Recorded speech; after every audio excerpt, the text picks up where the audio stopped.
when they were really tiny. And then, obviously, when I was elected, my trips took on a completely different complexion when I learned about the breadth and the depth of the work that they did. But if I can just give you a very, very brief introduction of what the last 30 years has involved for the Living Rainforest. They were, in their very early days, basically a visitor centre. Karl will correct me if I say anything wrong, by the way. And they were basically an orchid nursery. And since then, they've evolved into exactly what their name sounds like. They bring in flora and fauna, it would be fair to say, from the most far-flung and exotic corners of the world, from the Amazon to Peru to parts of Indonesia. You can see insects, birds, plants that you could never possibly see here. They are, I mean, when I first went, my daughter, because we used to live in London, said, "Mummy, it's really like Kew Gardens." And I know what she meant, and that wasn't meant to diminish, it was meant to be a compliment. So, but they are much, much more than just a local attraction.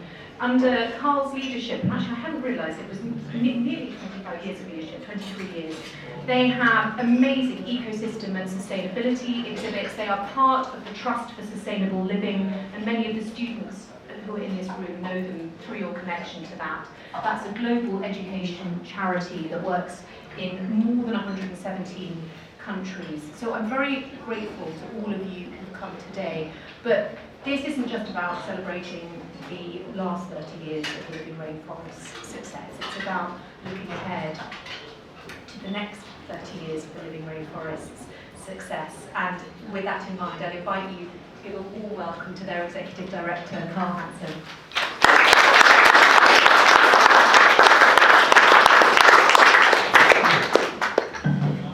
Thank you so much, Laura. Thank you for hosting us in this amazing venue.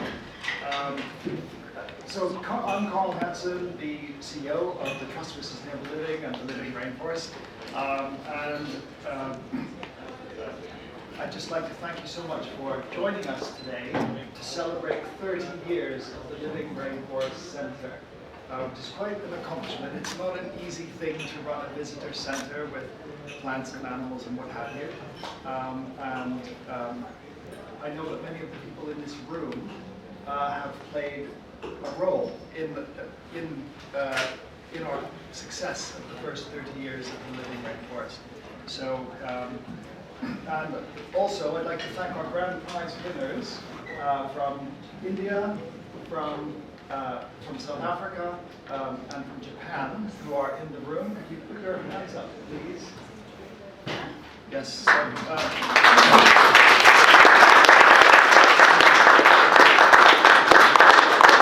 Because of COVID, we were not able to take them, to give them their prizes. So we're bringing them to the UK now, today, to do that. And yesterday we had a wonderful day at the University of Oxford with the grand prize winners. We were introduced to all sorts of amazing programs at Oxford and what have you. So yes, anyway, thank you very much for joining us to celebrate the first 30 years of the Living Rainforest. And what I wanted to say is that the 30 years would not have been possible without partnership, without partners, because we are nothing without partners. So we've had over 2 million visitors. We've totted it up. Over 2 million visitors to the Living Rainforest since 1993. We have the most dedicated staff, some of whom are in the room. Please put your hands up, all Living Rainforest, TSL and Living Rainforest staff.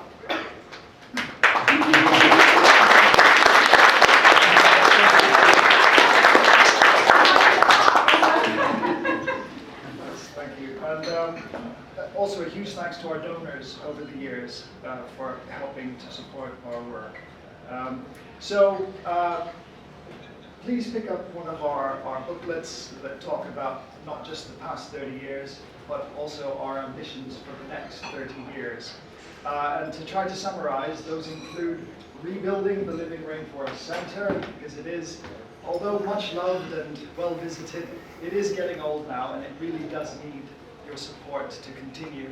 Otherwise, it would be terrible to say, but we might have to shut our doors, without, if we're not able to rebuild it. So we're going to work really hard to not make that happen.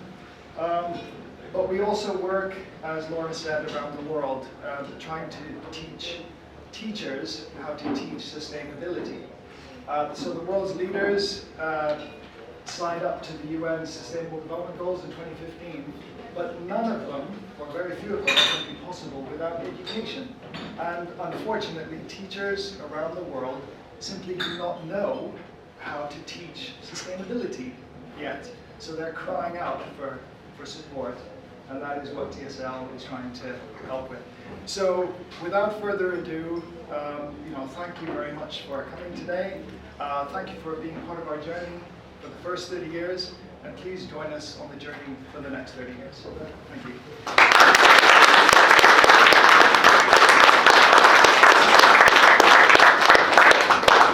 And now, I'd like to introduce Krista Shakespeare, head of our International Sustainable Development Program. I'm afraid I won't have to adjust the microphone.